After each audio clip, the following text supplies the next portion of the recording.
Eya ine dzulo chaka ndachilowa ndili ndi anzanga awiri amenewa. Anzanga awiri amenewa ena mwina mukumudziwa wavala chipewaye amene ndi Dr. Jama. Amene ndi Dr. Jama wa ku Yemen. Wina amene ali kumbuyoyo ndi Dr. Hosham. Dr. Hosham ndi wa ku Sudan, Northern Sudan. Dr. Jama ndi wa ku Northern Yemen.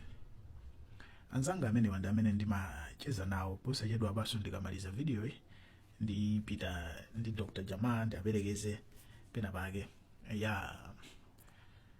Why am I talking about these two friends? Ndikamba za anthu awiri amene wanzanga amenewa chifukwa ndifuna ndi ikepo mawu ndikepo mlomo pa zimene dziko la Saudi Arabia ndi dziko la UAE ena amayichula kuti Emirates amapanga zimene akupanga anthu sakamba timakamba za nkhondo ya Putin ndi Zelensky kwambiri chifukwa choti it's good for the media, it's good for Hollywood.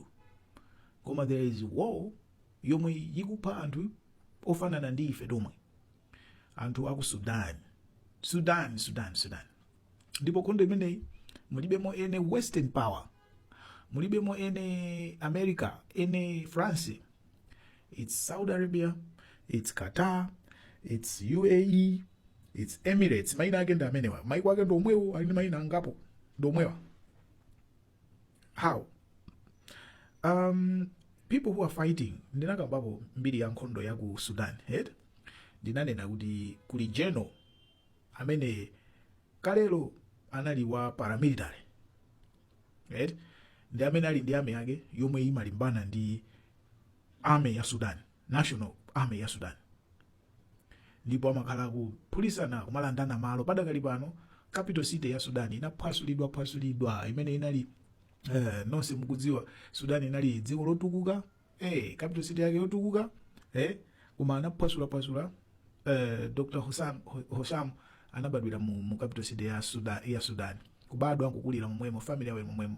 Dzulo amandiuza kuti mwina holiday ya New Year mwina alowera ku Saudi Arabia kuti akaendere brother wake, koma he is not happy chifukwa he is not been able to see the rest of his family. Makolo achibale cannot meet them chifukwa nkhondo sangayerekezi kukalowa ku Sudan ifa sakudziwa kuti atuluka kapena satuluka.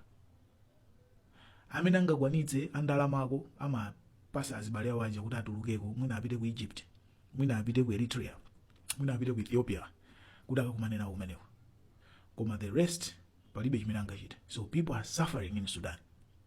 Amandiuza kuti magesi zichazoti maziwa nthawi ya nkhondo ngati Eskom ija imapanga load shedding panopa kulibe nkhondo kulibe nkhondo ndiye kuli nkhondo muganize. Ngati madzi ya water board aja amasiya padakali pano kulibe nkhondo, kuli mtendere ndiye kuli nkhondo muganize. People are suffering in Sudan. That's the point I'm trying to put across. And we don't talk. You see, there's so many Pan-Africanists, so many people who are about Africa. They don't talk about Sudan. They don't. Okay? They don't talk about Sudan. Alipo ambiri magulu osapota African revolutionaries. I mean, timasangana ndiza ku Sahel region.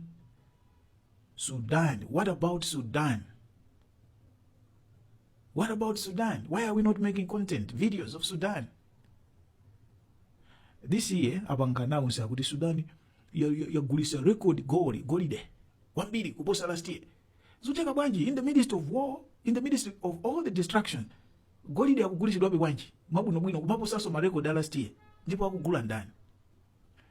Emirates zugulisidwa ku Dubai akugula golide wa Sudan pa mtengo chipa, ndipo akupereka bezida ndalama zake akumasinthana ndi zida kuti anthu azimenyanabe azipanga secure ma mines.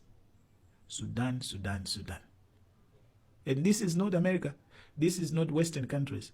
This is Asilamu, so chipembedzo chofanana, ma Arabu, so chikhalidwe chofanana amene akuphandu. I'm moving to Yemen.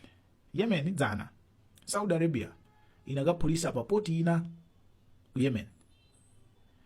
chifajana anakapulisa papoti pamene papulisa magalimoto zida za nkhondo zomwe zimatsika papoti imene zimabwera papoti imene zimachokera kuti Qatar, Emirates, UAE. Uleko zida zimene zimabwera zikuzathandiza. Okay, so Yemen ali northern Yemen kumene kumapangidwa control ndi Houthis. Mamva za Houthi ndi ku northern akupanga control ku north. So pano ku south Yemen uku uliboma la transitional government ili kumene uku. Komano within the transitional government mulika section kena kamene kakufuna kapange katuluke mu transitional government kakhazikise ka ulamuliro kawoka kaidule Yemen kakhale ndi South Yemen as a country. Akuti akhale ndi dziko lawo South Yemen.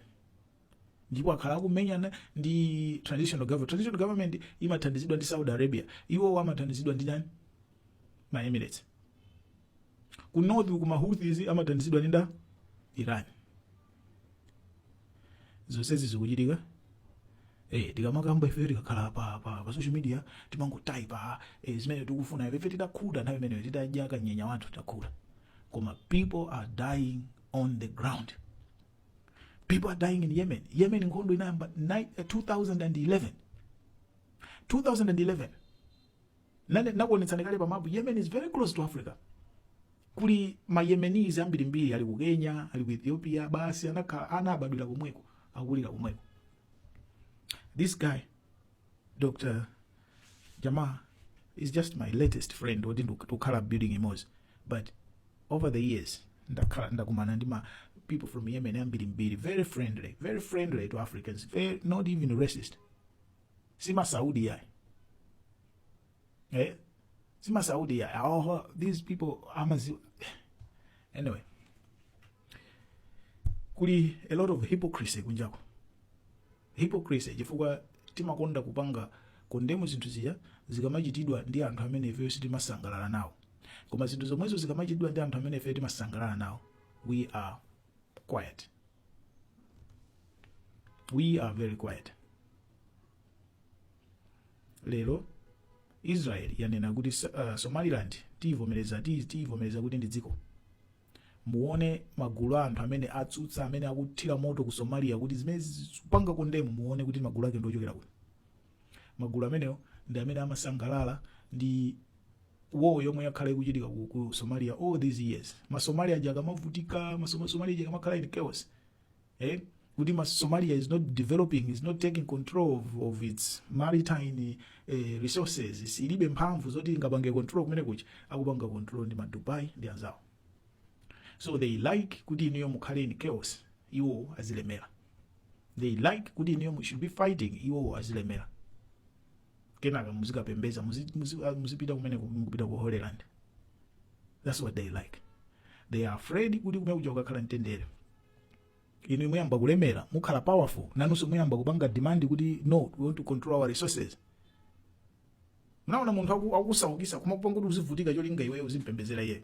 Iwe ukamba kuchita bwino kumakwiya kuti mesa mandithandiza ndi kuchita bwino mwamba kuya so bwanji akuopa kuti usiya kuwapembeza iwo. Stay blessed. 2026 we should hope for the better. Happy New Year.